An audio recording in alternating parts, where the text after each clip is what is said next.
حیات خضر ایک ایسا موضوع ہے جو صوفیہ اور علماء کے درمیان ہمیشہ سے ہی موضوع بحث رہا ہے۔ بے شمار کتابیں لکھی گئیں، رسالے لکھے گئے، فتوے دیے گئے، لیکن کسی نتیجے پر پہنچنا آج تک ناگزیر رہا ہے۔ خضر علیہ السلام کا اصل نام ابو العباس بلیہ بن ملکان تھا۔ محمد طبع طبائی نے اپنی تفسیر میں خضر علیہ السلام کا اصل نام صالح بن ملکان لکھا ہے، جو کہ سام بن نوح کی نسل سے تھے۔ سورۃ کہف میں جن نیک بزرگ کا ذکر ہے، جمہور مفسرین کے نزدیک وہ خضر علیہ السلام ہیں۔ اور موسیٰ علیہ السلام جب اپنے خادم یشع بن نون کے ساتھ مجمل بحرین جا رہے تھے تو رستے میں آپ کی ملاقات جس نیک شخص سے ہوئی وہ بھی حضرت خضر علیہ السلام ہی تھے، جن کے پاس علم لدنی تھا، اور انہوں نے موسیٰ علیہ السلام کو دنیا میں ہونے والے واقعات کا اسرار اور حکمتیں بتائیں۔ بعض عارفین نے لکھا کہ خضر علیہ السلام کے معنی سبز چیز کے ہیں۔ آپ جہاں بیٹھتے تھے وہاں آپ کی برکت سے ہری ہری گھاس اگ جایا کرتی تھی، اس لیے لوگوں نے آپ کو خضر کہہ کر پکارنا شروع کر دیا۔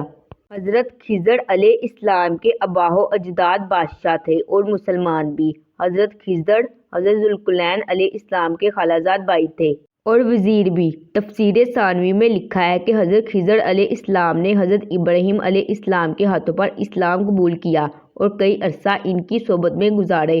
تفسیر روح البیان میں لکھا ہے کہ یوسف علیہ السلام جو حضرت ابراہیم علیہ السلام کے پڑپوتے تھے، ان کے درمیان اور موسیٰ علیہ السلام کے درمیان 400 سال کا فرق ہے، تو اس لحاظ سے موسیٰ علیہ السلام حضرت خضر علیہ السلام سے 600 سال بعد پیدا ہوئے۔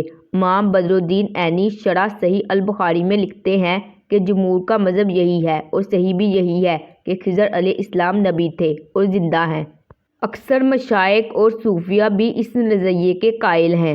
شیخ ابو عمر بن صالح کہتے ہیں کہ حضرت خضر علیہ السلام جمہور علماء اور صالحین کے نزدیک زندہ ہیں، کیونکہ انہوں نے آب حیات میں غسل فرمایا تھا، اور بہت سے صوفیہ کرام کا عالم بیداری میں حضرت خضر علیہ السلام سے ملاقات اور رہنمائی لینا ثابت ہے، جس کی بنیاد پر حیات خضر کا سرے سے انکار کرنا مشکل ہو گیا ہے۔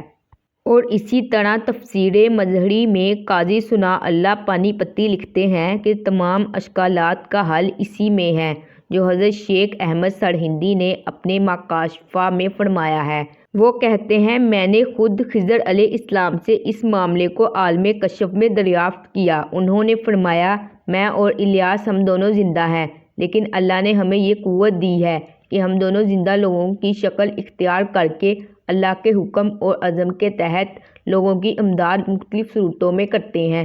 دوسری طرف مصفرین اور محدثین کی ایک بڑی جماعت اس نظریے کا رد کرتے ہوئے نظر آتی ہے۔ امام ابن قیوم کا دعویٰ ہے کہ نبی علیہ السلام یا صحابہ سے ایک بھی ایسی حدیث منقول نہیں جس سے حضرت خضر علیہ السلام کے زندہ ہونے کا ثبوت ملتا ہو۔